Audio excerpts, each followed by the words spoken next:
Aby sme pochopili, ako hlboko sme zapletení do tejto rozvíjajúcej sa katastrofy, pochopme najprv, čo sú to mikro- a nanoplasty.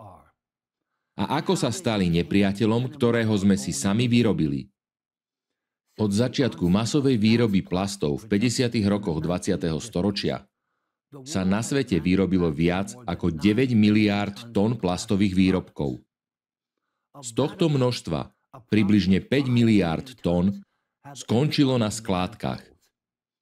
Približne 1/4 miliardy tón sa dostalo do nanoplastového stavu v našej atmosfére v dôsledku spálenia 1 miliardy tón.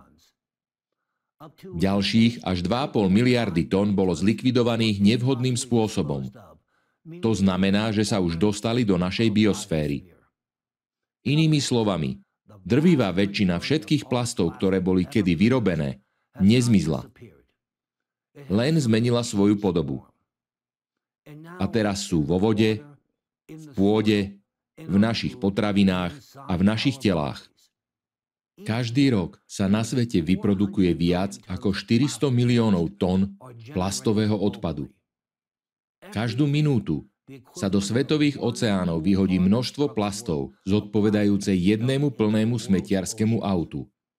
S každým ďalším rokom sa tento tok stále zrýchľuje. Odhady naznačujú, že ak súčasné trendy pretrvajú, do roku 2040 sa do vodných ekosystémov dostane 23 až 53 miliónov tón plastov ročne.